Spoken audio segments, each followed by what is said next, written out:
Welcome to my YouTube channel. हाँ जी बच्चों, आज जो मैं आपको क्वेश्चन करवाने जा रही हूँ ये क्लास 10th का चैप्टर 2 का एक्स्ट्रा क्वेश्चन है। ये भी बोर्ड एग्जाम में आया हुआ क्वेश्चन है। पहले आपने क्वेश्चन की जो स्टेटमेंट है उसको ध्यान से समझना है। बेटे इस क्वेश्चन में ये नहीं है क्वेश्चन मुश्किल है, बच्चों को थोड़ी सी स्टेटमेंट समझने में ही प्रॉब्लम आ रही थी, उनको समझ में नहीं आ रहा था वो क्या पूछ रही। ठीक है जी। Obtain the zeros of the polynomial this, आपने जीरोस फाइंड करनी है। ये कोई नया क्वेश्चन नहीं है, ये एनसीईआरटी क्वेश्चन है। ठीक है, जीरोस फाइंड करनी है, आपने एनसीईआरटी में भी की हुई है। हैंस ऑब्टेन ए पॉलिनोमियल, अब पॉलिनोमियल इक्वेशन फाइंड करनी भी हुआ जहाँ पे आपको सेकंड चैप्टर में सम ऑफ जीरोस दिए होते थे, प्रोडक्ट ऑफ जीरोस दिए होते थे, वहाँ पे आपने पॉलिनोमियल इक्वेशन कैसे बनानी है, पॉलिनोमियल कैसे बनाना है, ठीक है, वो भी किया हुआ है। अब इन्होंने जो कंडीशन दी हुई है ना वो थोड़ी सी मतलब कि डिफरेंट है। तो यहाँ पे देखो, hence obtain a polynomial each of whose zero is one less than the each of the zero of p x. जो नया पॉलिनोमियल आपने बनाना है बेटे, उसके जो जीरोस है ना वो ये जो पी एक्स वाला पॉलिनोमियल है उसके जीरो से वन लेस है। ठीक है, देखो आपको पॉलिनोमियल इक्वेशन बनाने को बोला हुआ है, सीधा नहीं बोला हुआ कि इसके जीरोस क्या हैं। उन्होंने ये बोल दिया जितने इसके जीरोस आएंगे ना उसमें आपने एक लेस कर देना, वो इसके जीरोस बन जाएंगे। आई थिंक आपको समझ में आया होगा, और मैं अभी आपको कर दिखाती हूँ, फिर अच्छे से समझ में आ जाएगा बेटे। देखो सबसे फर्स्ट स्टेप क्या है बेटे, आपने पी एक्स के जीरोस फाइंड कर लेने हैं। सबको आते हैं जीरोस फाइंड करने, फैक्टर्स बनाने। ठीक है जी, यहाँ पे 2x² माइनस 5x माइनस 3। देखो यहाँ पे जो फैक्टर बनेंगे बेटे -6 + 1 बनेंगे। कई बच्चे यहाँ पे क्वेश्चन बहुत मिस्टेक करते हैं, -3 -2 बना देते हैं, वहाँ पे पीछे साइन सेम नहीं आ रहा, तो इसके फैक्टर जो है -3 और -2 नहीं बनेंगे।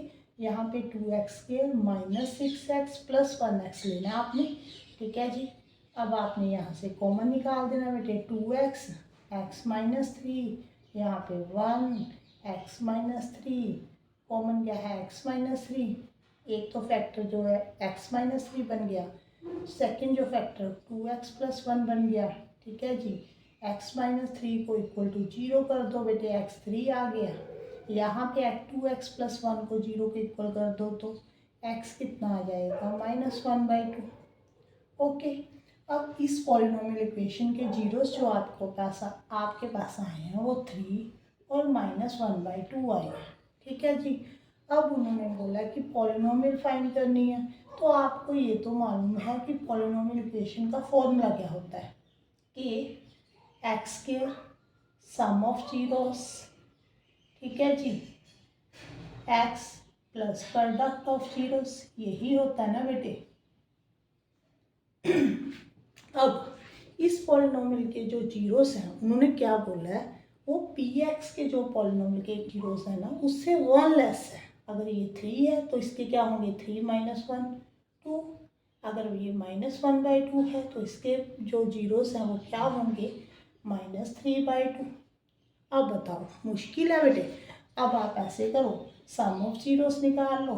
सम ऑफ जीरोस कैसे निकालोगे, पहले आप 2 और -3/2 को ऐड कर दो, 2 2 ज़ा 4 हो गया बेटे, यहाँ पे 4 - 3/2 1/2 आ गया। अब प्रोडक्ट ऑफ जीरोस पहले निकाल लो। ठीक है जी, अब 2 × -3/2, 2 के साथ 2 कैंसिल हो गया, -3 आ गया। ठीक है जी, अब ये दोनों जीरो सम और प्रोडक्ट को इसमें वैल्यू पुट कर दो। यही करते हो ना आप, सीधा यहाँ पे भी कर सकते थे। ठीक है, इसको सम ऑफ जीरोस यहाँ पे 2 + -3/2, पर चलो यहाँ पे इजी हो जाता है कि पहले सम निकाल लो फिर प्रोडक्ट निकाल लो। फिर x² सम जो ऑफ जीरोस क्या है बेटे, 1/2, x प्रोडक्ट ऑफ जीरो क्या है, -3 इक्वल टू 0 के उधर जाकर 0 ही हो जाएगा। यहाँ पे x² -1/2x plus minus -3।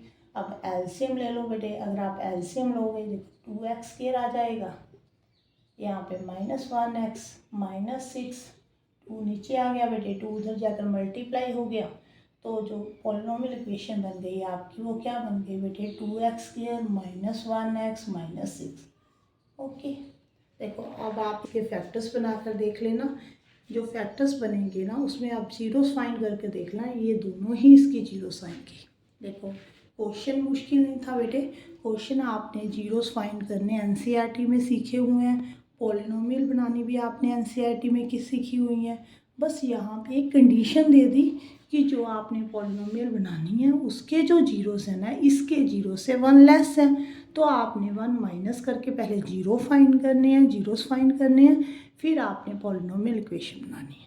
I think आपको बेटे को समझ में आया होगा और क्वेश्चन अच्छा लगा होगा। Thank you for watching.